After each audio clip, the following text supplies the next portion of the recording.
Last time on Graveyard Carz. So one of the nice things about being in the business where I'm at right now at this time period is so many parts are being made now for these cars that didn't used to be made. One of the most rewarding things is to spend as much time as I did with George putting this car together and know that when the roof comes down, the A-pillar holes line up exactly with the pieces in the roof. When Mark knocks on the window, we found it best to completely ignore him.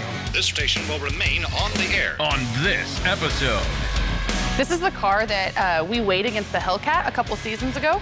There are a lot of intricacies inside there. So to be able to work on the Daytona is a dream come true. This car will be one of the most heartwarming stories we've ever told at Graveyard Carz. They're coming to get you, Barbara. In Springfield, Oregon, dead Mopar muscle cars are coming back to life. Restored by Mopar master Mark Warman. I'm a liar and a fat mouth. His daughter, Alyssa Rose. Why would you do that? His painter, Will Scott. Got one job. And his cousin, Dougie. Oh, hi, Mark. Welcome back to Graveyard Carz. Yes. Yep. XT29L0G. Correct. You do? You did. You have. I'm sorry. Hang on. You had that car in your inventory. So as everyone is well aware, I have been looking for my old original high school Dodge Charger for many years. Since I traded it in the late 70s, I've regretted it ever since. So I have put multiple posts on our Facebook page. I have taken out classified ads. I have given the word to everybody, including the Dodge Charger registry, to please keep an eye out for this car of mine. Recently, I decided that I would just hire a private investigator because I had a lead down in the Texas area, and that's what brings us to where we are today. So the salvage yard in San Antonio, Texas, which was just down the road from where the guy I talked to that had the car lived, did have that car in their inventory in 05. The records have been purged. They don't even have hard files more than 7 years ago. That's all they're required to keep, she was saying. But she says they're pack rats. So she's gonna go out to the old files in the old trailer, storage trailer out there, and look and see if she can find out if they sold it as a complete unit or what happened to it. But that's the closest we've been right there to finding the ice tray, the ice man, the ice pick, ice shavings, ice tropics. I see you, you see me. That's it. I'm on standby. So our 1969 Charger Daytona, if you may remember this vehicle, a few years ago, Tony D'Agostino came out and we debated whether or not that car was nice enough, clean enough, original enough that we wanted to try to talk the owner out of restoring it. The owner sent it to me, wanted it restored, bought the car brand new. The car's been part of his life forever. Got tired of seeing it that way, sent it to us. Well, at the end of that episode, you know that I decided, because the owner has spent so much time with the car in that current condition, yes, we could have done some little minor things to it and lived with it, but we decided that we would restore the car and not try to talk the owner out of it. So that brings us to where we are now. The car was completely disassembled. The body and paint has been done. The drivetrain's completely rebuilt and ready to install, which is where we're at right now. Our Charger Daytona is ready to have a headliner installed. So we're gonna take it to another upholstery shop that I've used for years, Stan's Upholstery. John does a great job. That means that vehicle has to be mobile, has to be under its own rollability. That means that we've got to install the drivetrain in it this morning. We're pretty much set up to lift this off, put it onto the install cart.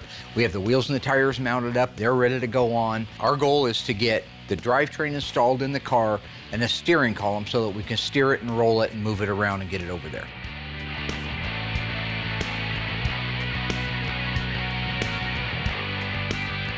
Now, when you're talking about the drivetrain for a Charger Daytona, there's nothing unique about this drivetrain because it's going in an XX29 NASCAR, okay?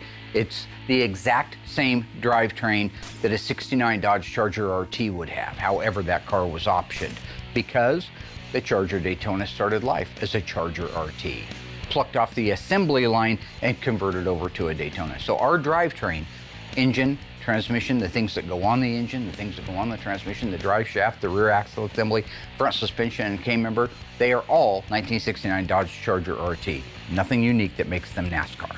You need to go a hair back to the driver's side.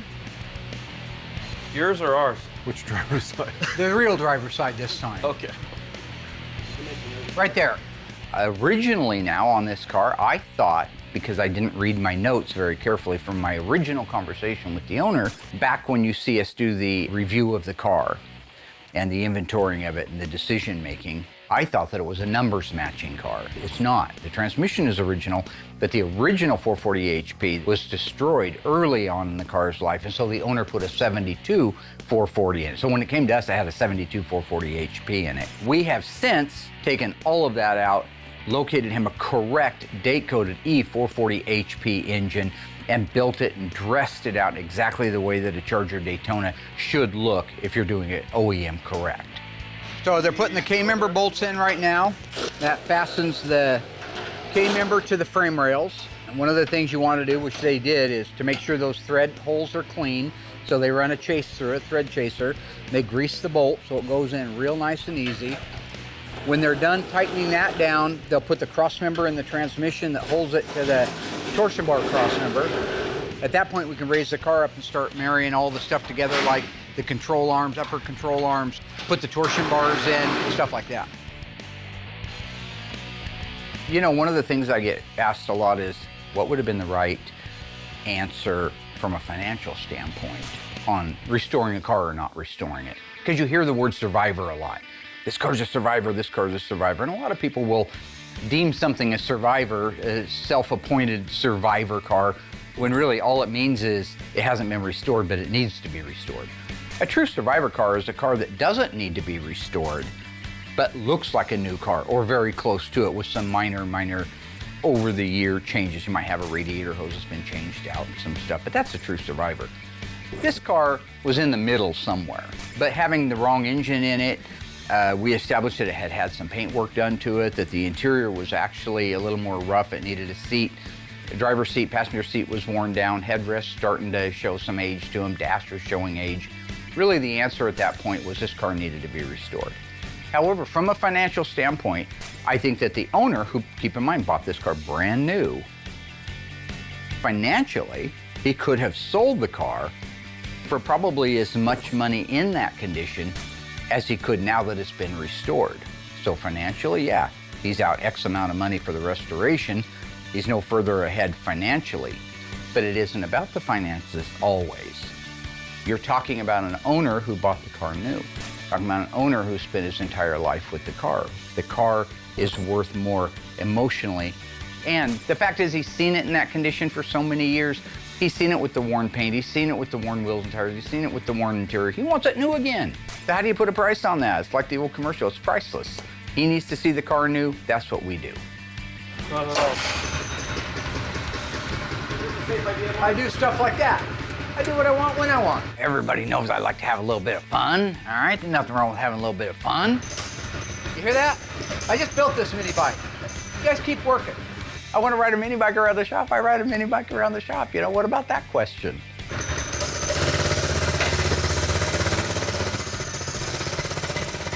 For me, the funnest thing I was able to do was talk with the owner a while back and say, what do you want to do on these ridiculous meats that you put on this car?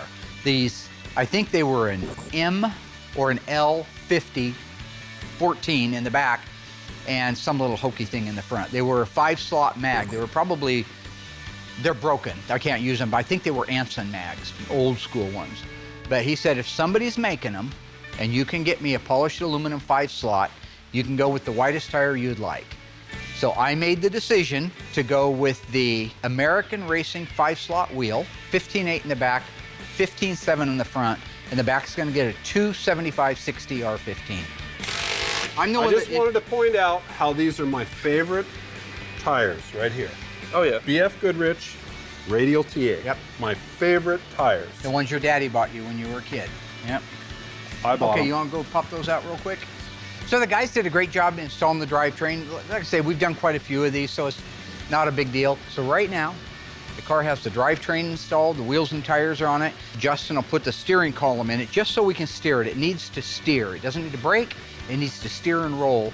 Because like I said, we have to take it over and replace it with the Super Bee that's at Stan's upholstery right now. So it gets the headliner put in, it comes back over here, and we're ready to do the final assembly.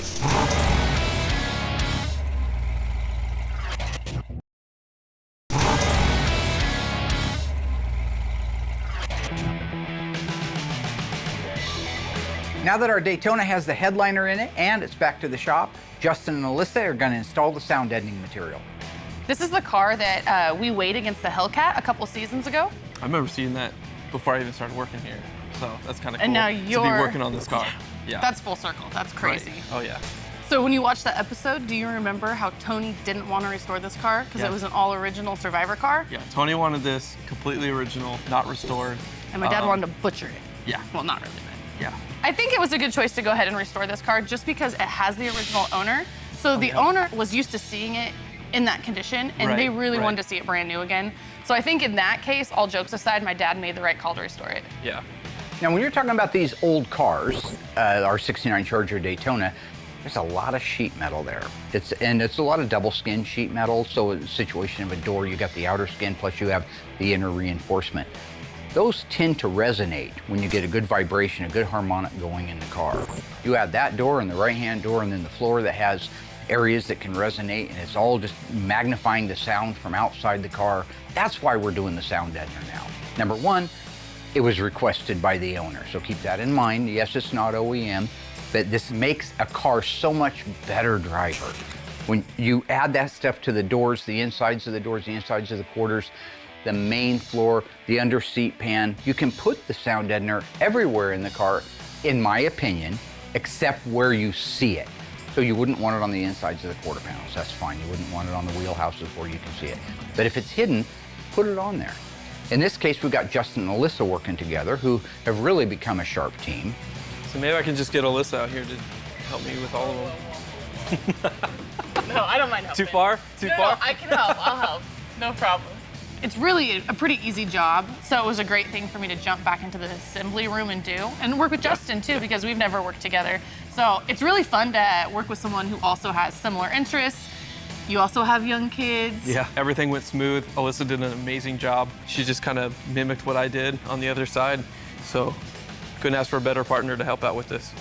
It's nice to see that Alyssa can jump from working with Doug on an engine, over to working with Justin, down to the body shop with me, up into the parts room, back down to quality control, and she's still great with customers out front. And I think it's really cool that he saw this car in the episodes back when he just watched the show. When they took this car to the weigh station with the Hellcat and kind of just did that shootout against these cars, you know, I was watching this episode with my father-in-law, who's now passed. So just being able to work on this car, seeing it on TV, you know, just sitting on the couch, and then now being here working on the car, it's just so cool. So at the end of the day, we are installing a non-OEM product in a very OEM car, but it's a good addition to it, and it's also blessed by the owner. In 1971, Dodge introduced the Demon. Built on the A-body platform, it was available with a slant six, 318, and the high-revving, high-horsepower 340. Standard transmission was a 3-speed manual. Optional was the 4-speed and the automatic transmission. True or false? 1971 was not only the first year for the Dodge Demon, it was also the last year for the Dodge Demon. If you think you know the answer, stay tuned. After the break, I'll let you know.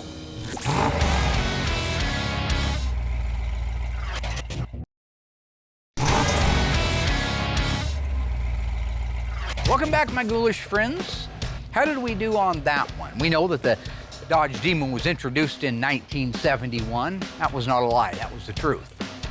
True or false, 1971 was also the last year for the Dodge Demon. If you guessed true, you were wrong. Not by a mile, but wrong is wrong. 1972 was the last year for the Dodge Demon. Introduced in 71, went bye-bye at the end of 72. And if you want to talk about the rarest of the A-bodies, 340, 4-speed, one of 2051. What makes it even rarer than that? It's a 346 pack. Wait a minute. Mopar never put a multi-Holley carburetor setup on an A body. No, but Mr. Norm did. We are getting ready to start the disassembly of a 1968 Dodge Dart. This is a very special car, not just because it's 68 Dart. Our A-body fans will love that. But the story behind the car and the uniqueness of the car.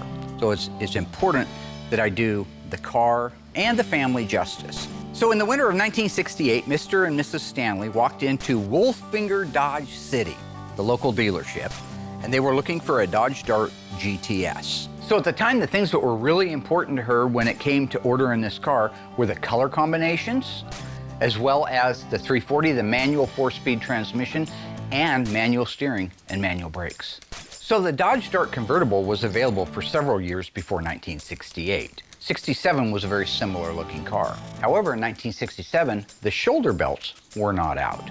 They weren't even offered as an option. So a 67 Dodge Dart convertible wouldn't have had shoulder belts. They were optional in 1968, but so new and so different that it's a strange shoulder belt. It's about 8 feet long. It goes all the way back to the B pillar and runs across the shoulder down into the lap. And if you look at this thing, it's an enormously long shoulder belt. But for the Department of Transportation, it worked.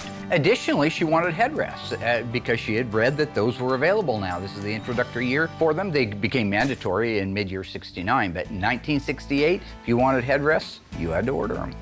Besides all that, her most important thing was it was a blue car. So she ordered it in blue, with blue interior, a black top, and a white bumblebee stripe. When they walked into the showroom, the car they specifically wanted, with the features they specifically wanted, were not available on any of the cars in there. So typically, even today, a car dealership, they have inventory that they just order that they think is going to sell well. That's a car you say is inventoried on the lot or on the showroom. When it's not available in any of those packages, and it's specific like this one where they want shoulder seat belts, specific colors. They want a 340 with a 4-speed manual steering, manual drum brakes. You have to special order it. You sit down with the salesman and you go through that option book and you say, I want this, I don't want that, I do want this, I don't want that. And at the end, all of that adds up to a certain number. You flop your cash down, they order the car for you. And that's what these folks did. They special ordered a 1968 Dodge Dart GTS convertible, 344 speed. And that is what we're getting ready to work on now. Now this is funny.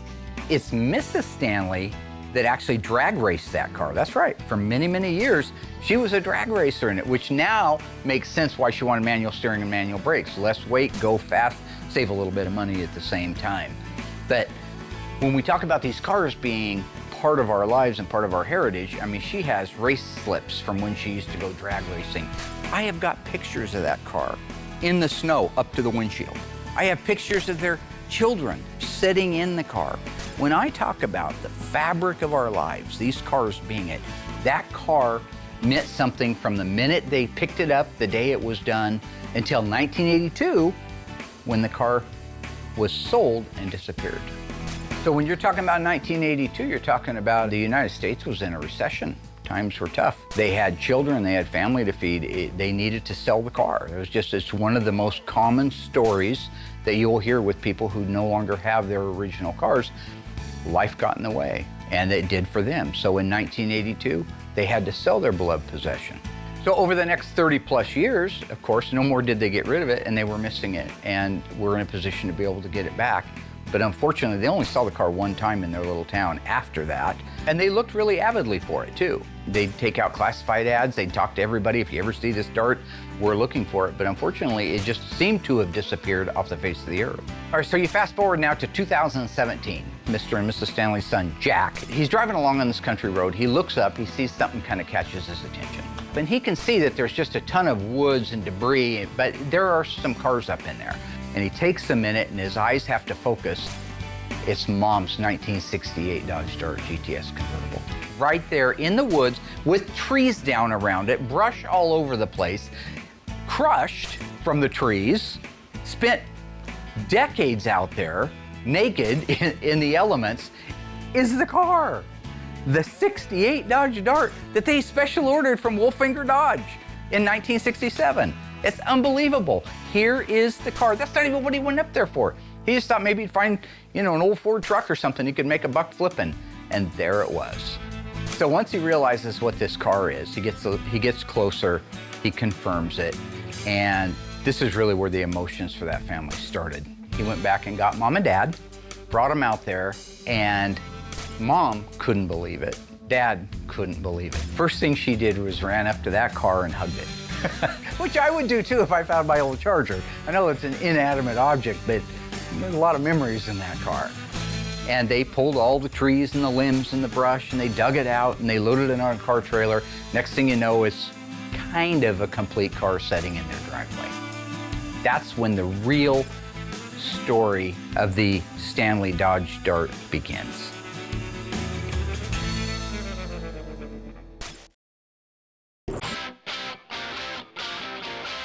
So finally, with all the body and paint work done on our '69 Charger Daytona, we can move the nose cone in for disassembly. Justin's going to begin with a teardown, restore all the parts, and then reassemble it.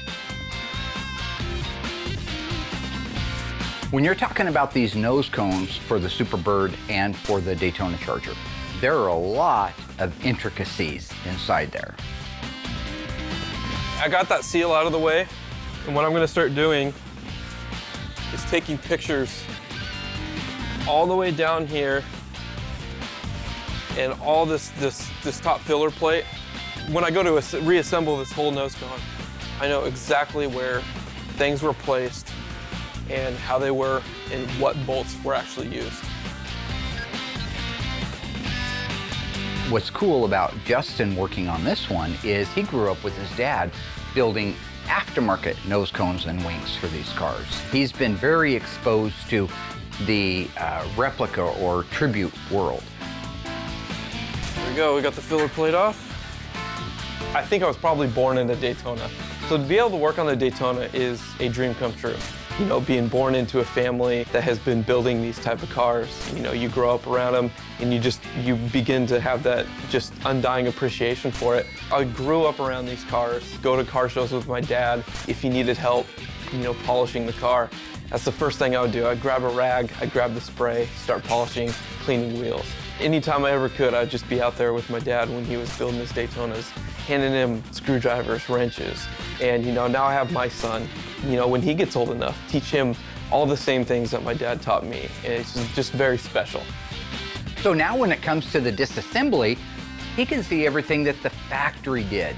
The Z brackets, the running lamps in the front, what they are originally, the wiring harnesses and how they're routed, the bolts, the seals, the rivets that hold the seals in place, the pivot points for the headlight buckets, what the headlight buckets are made out of, the very unique grill insert piece, the lower deflector, the latch tray.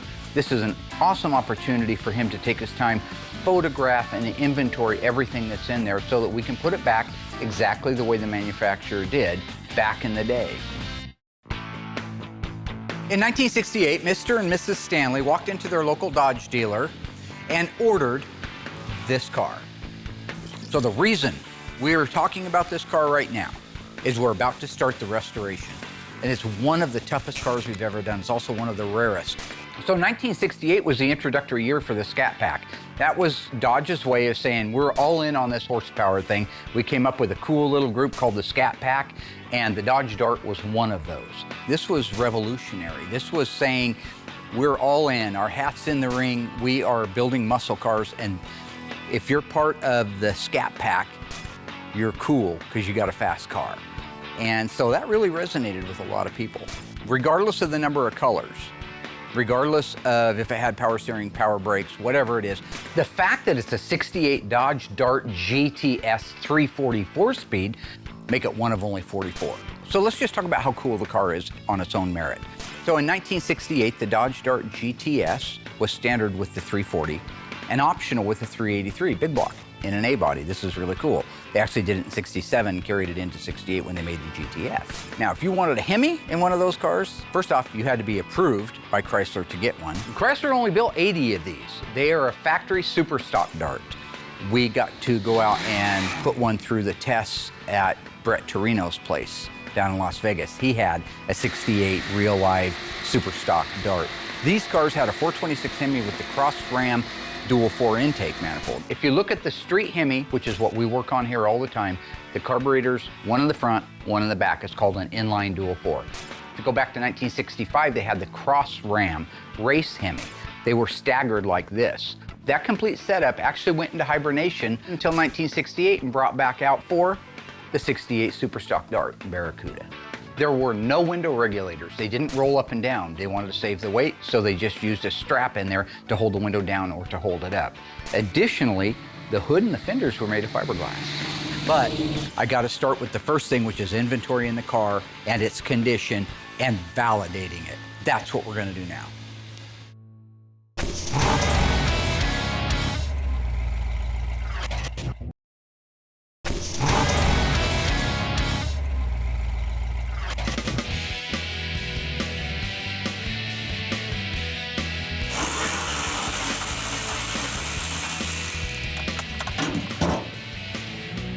Dodge actually used some of the original components from other cars. The park lamps, they're actually from a 69 Valiant. And you can see that right on the lens. It says 69V, and the V stood for, Valiant, like X stood for the model of the Chargers. So the paint on these headlight doors are actually peeling. They're weathered. They're really, it's from 1969, so it's like 40 plus years old. If overspray got somewhere, it is what it is. They left it. One of the neat things about the Daytona is it is very original. If you look at the, I think it was the left-hand headlight bucket, it still had the part number stamped on the side of it. So we're documenting that so that when it's completely done, we can duplicate that part number. Even though you'll probably never see it in a million years, that's what we want to do here at Graveyard Carz. Because if somebody were to crawl up its butt with a microscope, or what was it Eddie Murphy said in Beverly Hills Cop? He was pretending he was a federal agent, and he said, I'm gonna get 100 federal agents to come down here and crawl up your ass with a flashlight. Can you say ass? So the disassembly of the nose cone went really smooth. I was able to get everything torn apart, and we're gonna lay everything out just to make sure everything gets labeled right and put back in the correct spot. Axel-Foley. I'm back. Later, he did say Gondar, actually. Eddie Murphy, right? You can base your whole life around Eddie Murphy's little one-liners. So the car's been here for a couple of years. We've inventoried it, filmed it. I've gotten all the backstory and history on it. It's time now to inspect the car, make sure everything is the way it's supposed to be. So the very first thing I'll do is clean off the fender tag, take a look at the codes on it, make sure they match what the owner told me this car had. LS27 is the Dodge Dart convertible GTS. 52 is the tire size. 3 represents that it's a 4-speed manual transmission. 207 is the scheduled production date, February 7th, 1968. And this is the shipping order number down here. It's this shipping order number that matches the radiator support, or should, and the trunk lip. It does not match the title or the vehicle identification number. Now, in 1968, they did not put the vehicle identification numbers on the fender tag. They used shipping order numbers. In 69, they used vehicle identification numbers, but in 68 and prior, it's shipping order numbers. So here we have Bravo 8 Lima 164917, 164917. So those match. That radiator support started life with that fender tag, and you can tell that it's all blue. This is all factory blue. All this evidence here, this is good stuff. It all supports it as well. So now we have the fender tag, we have the radiator support, and we have the body colors to match. So that's all good stuff. This decal, if I can get the paint off of it in the key area, which is the left upper corner, will tell me a part number. That part number will coincide with the correct decal for the car. So for example, a 1968 340 would have a certain emission decal on it. I'm looking for that number right now. Beautiful, still in good shape under here. Let me get, right there's the number. Let me clean that off the rest of the way. 2899845. That is the part number for an emission label for a 1968 340 4-barrel engine. So remember, Chrysler put 2 hidden body numbers on most of their cars. On the Dodge Dart, as on most of them except for the E-body, they put the last 8 characters of the shipping order number stamped into the trunk lip underneath here, which is where the weather strip goes. So I gotta clean that off. Looks like they've already sanded on this before, and there it is. Bravo 8164917. So this trunk lip, which is blue, QQ1 blue, which matches the original paint quarters, which matches the original paint firewall, which matches the fender tag and the upper cowl panel and the upper radiator support, all tell me this car is a real live 1968 Dodge Dart GTS 340 4-speed. Now, some of the other cool detailing points that we want to get. Here you can see the remnants of what's left of the bumblebee stripe. You'll see how it's cut down here, right where they cut them at the factory. They didn't let them hang all the way over. If you buy your graphics, like we get ours from Phoenix Graphics, they come a little long. You have to figure out where you're going to cut them. We always try to cut them exactly where the factory did if we have evidence of it. Well, now we have evidence of it. Here you can see the original white stripe as it fades out, starts to show the original primer underneath it. Little signs of the adhesive still left on there. That bumblebee also started life on this car. So here you can see the entire trunk floor is completely rotted out. Everything. Go over here, there's nothing left. Little piece of the extension right there, holes in the floor, holes in the rear body panel. Up there, the under seat pan that goes all the way under the seat and back to the trunk's completely gone, just rotted out through there. All that's garbage. Trunk lip, the gutter, completely rotted out. If you look around there and all the way over to the other side, it's all rotted out. So that won't be usable, but this piece will be usable. So if we just take this at the spot welds right here, take it loose from the bottom gutter, put a new bottom gutter on this section, we still have a convertible top opening, which they don't make. They don't make the Dutchman panel for a convertible, and they don't make a convertible quarter panel. So in this particular case, we'll save this section and graft it onto the new quarter panels. You look inside the car, it's just a mess. Everything from one end to the other. You start at the under seat pan, the frame rail extension over the inner rocker, rear step wells, the main floor, the tunnel's destroyed. Everything is rotten on this car. But this is a key area that we can save, that we have to save. They don't reproduce it. It's unique to a convertible. We have to save this. The tops of these wheelhouses, we have to save them, and they're in good shape. The rear support bar, beautiful shape. All that can be saved, cleaned up, added pieces to it, and put back in the car as we go together with it. So now you have a dash vehicle identification number, which we have, a fender tag. The fender tag matches the DNA that you're looking at on the car. The radiator support matches, the trunk lip matches. We now have a body numbers matching 68 Dart 344 speed convertible. Done, this car will be one of the most stunning little A-bodies at any show on the planet. But it'll also be one of the most heartwarming stories we've ever told at Graveyard Cars. The 1971 Dodge Demon was certainly a cool car, especially one like this, a 340 and a 4-speed, Hemi orange. I mean, that's just about the neatest A-body made. However, no part of the body of this car was really designed to be just a Dodge Demon. The quarter panels, in fact, the entire body shell back, including the roof, is a Plymouth Duster. The fenders and the hood are off of another car. What car donated its body parts so that this car could become a real live demon? Was it Corvette, Charger, Challenger? Think you know the answer? Stay tuned after the break and we'll find out together.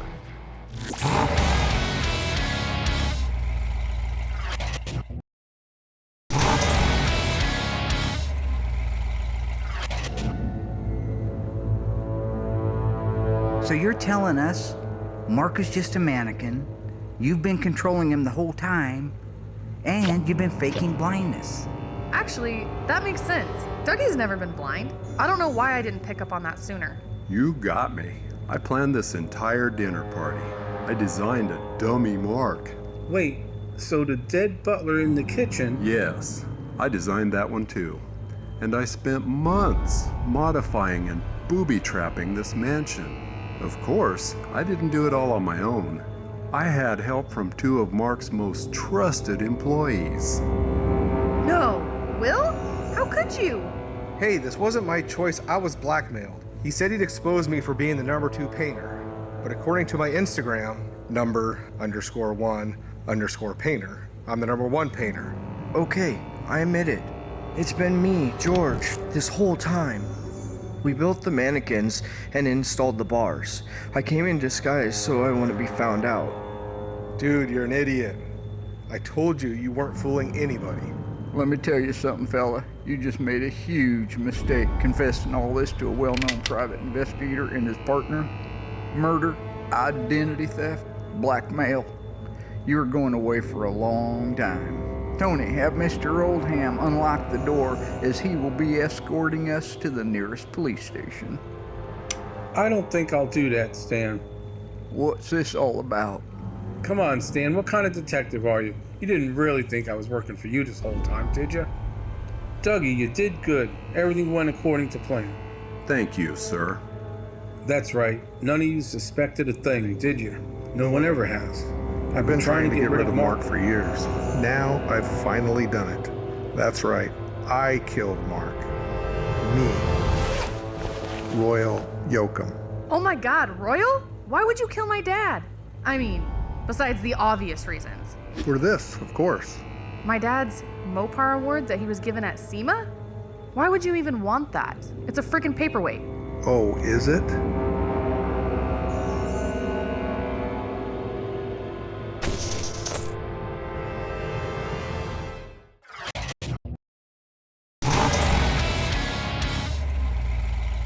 All right, Ghouls, welcome back. How did we do on that trivia question of the little A-bodies? The fenders and the hood are off of a Dodge product, while the body itself is a Plymouth Duster. What Dodge product donated its fenders and hood for this car to come to life? Was it Coronet, Charger, Challenger? If you guessed Coronet, well, frankly, if you guessed Coronet, Charger, or Challenger, you're wrong all the way around. That is a trick question. It's actually a Dodge Dart, the only other A-body that would be available that would fit on this platform. We have a Plymouth Duster body dressed with Dodge Dart fenders and hood. And grill too, if you want to get technical. Okay, so tomorrow, our 1971 Plymouth Cuda 340 3-speed, one of 13. 8 ever built, leaves to go home finally. Next time you should let me know. You should do your research. Just saying. Our 1971 Inviolate Cuda convertible 340 3-speed was done last season. Number one, we're in Oregon, so just because a car is done and we can show it inside, you'll notice if you go back to the footage, we weren't out driving it around because it was a monsoon outside. While the rain and the sleet and the hail was going on here in the winter at Graveyard Carz, Alyssa's job is to QC everything. Just because we say it's done on TV doesn't necessarily mean it's ready to be shipped to the customer. Alyssa and I were able to take the car out and go for a really nice road test. Her job has been to make sure that, down to every conceivable detail, that the car is right cosmetically and to the best of her ability, mechanically. Car feels good. Everything feels right about it. I like it. How the brakes feel good? It's a manual clutch? drum brake. They're tough. You really got to press on those things. But you have to road test these cars. They have to be out on the road. You got to go over railroad tracks. You got to go weave in and out of the shoulder to hear squeaks and rattles and bumps. You got to go over speed bumps. You got to hear things. You got to make sure that the car is really ready to hand back to the owner. That's what we're doing now. It's fun for me to be able to drive around with my daughter in a one of 8 car and let her experience some of the things, the feel of a car. She hasn't got to drive a convertible by herself yet. I ain't never gonna die. Well, someday. Yeah, not really. This thing drives nice. Real nice. It sounds like it. Just a little bit of stumbling on the acceleration. I have to set the timing in the secondaries and then it's done. You want me to write that in a note? Yeah, timing and secondaries. My mom taught me how to drive a clutch because she has more patience than my dad. An easy driver. One thing is it's a 3-speed instead of a 4-speed, so it's a lot less shifting. It's a lot easier maintenance. This is a good combination right here. There's nothing wrong with that 3-speed. It was neat that she was able to get in the car and drive it. I felt very comfortable that she knew what she was doing, for the most part. So I just want to be on the record. Your mother taught you to drive a You know stick what shift. Rest my case. Woo! Yeah, woo! Now you know you got to be careful up here. I see what you mean with those brakes. Yeah, they're just manual drum brakes. I'll say it again. MDB, manual drum brake. MDB, manual drum brake. Now, what you gonna do here? I don't know. Oh, no. Should I go in a circle? The car drove phenomenally. all of the QC work that Alyssa made sure everybody dotted their I's and crossed their T's really paid off in that road test. It's important that if you turn the left turn signal on, that it works and then it cancels. That's a simple little thing. Make sure that the radio works, not just inside the building, but outside the building. Make sure that all of the lights work, all of the systems work in the car. Do all the gauges work? Does the speedometer jump when you're going down the road because the cable needs to be lubricated or it's old and worn? Those are all the reasons for the road test. And this car passed every single benchmark for quality, every single one, without hesitation. This car is ready to be delivered to the owner.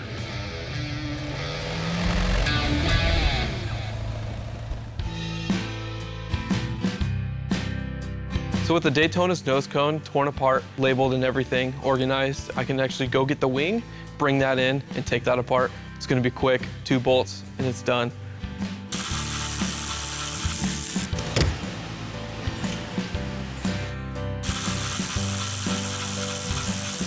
So years ago, when we were doing Tom Partridge's Charger Daytona, the red one with the white wing, I learned quite a bit about the functionality of it. Number one, growing up, because I didn't know, I thought that the Superbird and the Daytona used the same wing. They look very similar, but if you actually back them up next to each other and look at them, there's a considerable difference between the two.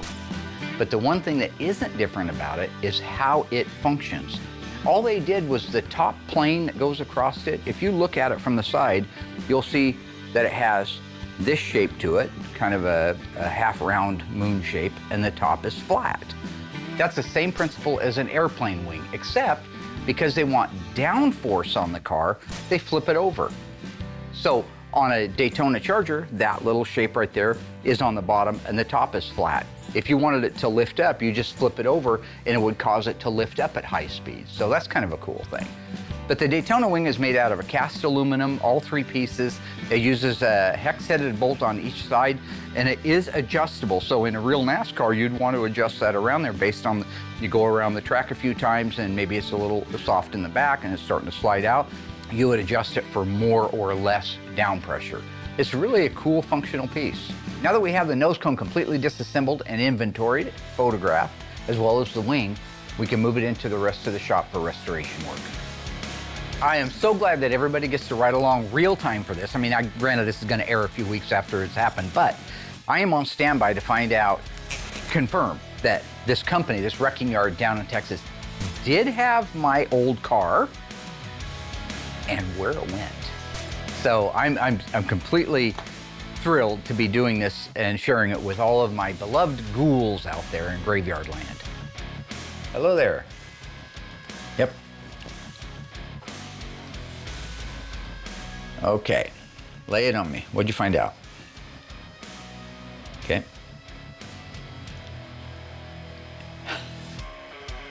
That's amazing, because I keep all my files too. I still have detail invoices from 1985 when I started my business. I know you don't have to, but it's kind of cool. I figure someday I'll be old and gray and it'd be fun to go back and look through some of that, see where you were when you were 25 and 35. And yeah, so I'm sorry, I'm just a little bit excited. Okay. What's that mean?